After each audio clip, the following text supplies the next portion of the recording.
And Heung-min Son has claimed Ange Postecoglou will forever be a club legend. That's despite his sacking as head coach yesterday. Brentford manager Thomas Frank is the frontrunner to take over from Postecoglou, but no approach has yet been made. We've got more on that for you in a moment. But first, let's just take a look at what Son had to say about his former boss. Yeah, this is what he posted on social media. Gaffer, you've changed the trajectory of this club. You believed in yourself and us since day one and never wavered, even when others did. You knew what we were capable of all along. You did it your way, and your way brought this club the best night it has had in decades. We will have those memories for life. You trusted me with the captaincy, one of the highest honours of my career. It's been an incredible privilege to learn from your leadership up close. I'm a better player and a better person because of you. Ange Postecoglou, you are a Tottenham Hotspur legend forever. Thank you, mate. Right, for more on this, let's speak live now to our reporter Gary Cottrell, who is at Tottenham's training ground for us. Gary, some lovely words there from the captain, Son, based on a decision that has divided the club's fan base.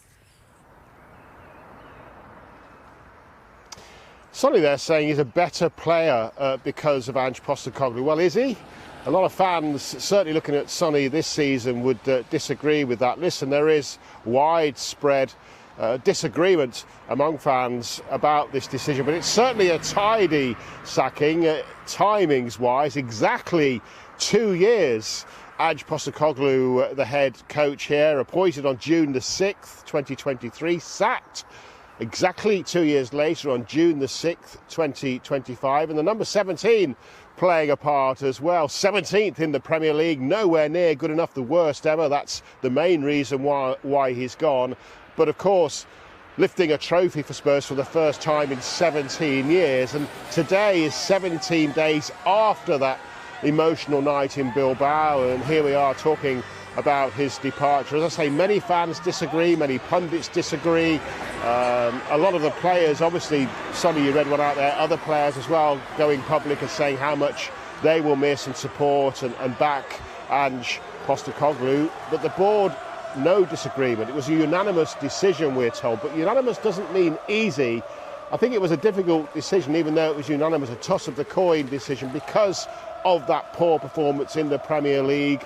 Obviously, there was the romance of Bilbao lifting that European trophy, but questions raised about the number of injuries. Ange Postecoglou would, of course, and did refer to those injuries that he's had affecting the league performance, particularly in defence, but concern apparently among the board why those injuries. Is there something that could have been done to prevent them in the way they train, in the way they play?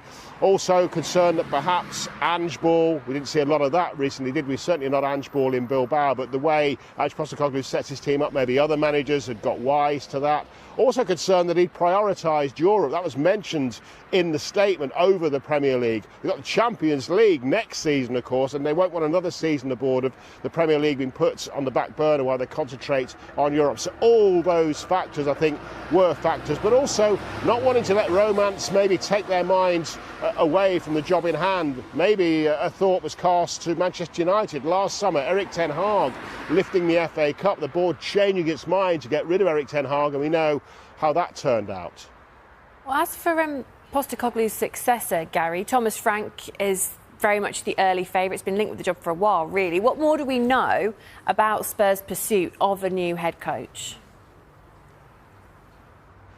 Well, he certainly appears to be the man who is being lined up here, among other names being mentioned, but certainly the favourite to come in and take over. And they want to do it as soon as possible as well, so that they can bring him in the players that he wants, if not in this mini transfer window, then the proper one when it starts, and get him into this training ground to try and appease those players, some of who we could see are angry. And Thomas Frank is very much the man to do that. The players love him. Of course, the media love him as well. He's a really good operator with the media, always honest, treats it as just as important as the other parts of his job. When he sits down to do a news conference, for example, he's got his tactics sheets with him about the opponents that they're going to face in the next game and refers to those and will never not answer a question. So that's important at a big club, so he brings that. He's also, of course, got a proven track record of what he's done at Brentford.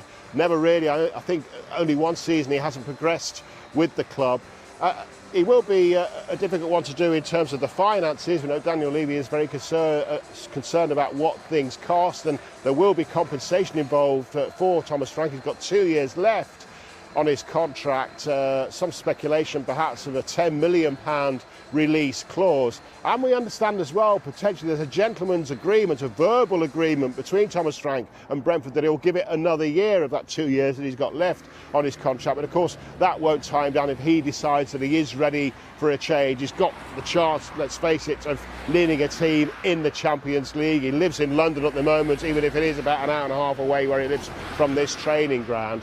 And so that is why I think that he's the one that is being pursued by Daniel Levy. Even some suggestions from some quarters, which we haven't managed to confirm at Sky Sports News, that discussions have taken place between Daniel Levy and Thomas Frank, informal discussions, over the last couple of weeks, although no formal approach has yet been made to Brentford. Other names being listed as potentially coming here, if it's not to be Thomas Frank, finishing 9th, 10th, 11th and 12th, funny enough, in the Premier League this season. So Iraola, Frank has mentioned, Silva and Glasner. And of course, Mauricio Pochettino, his name will never go away when it comes to a return to Tottenham. But getting him out of his contract with the United States ahead of the World Cup next summer will be very, very difficult indeed.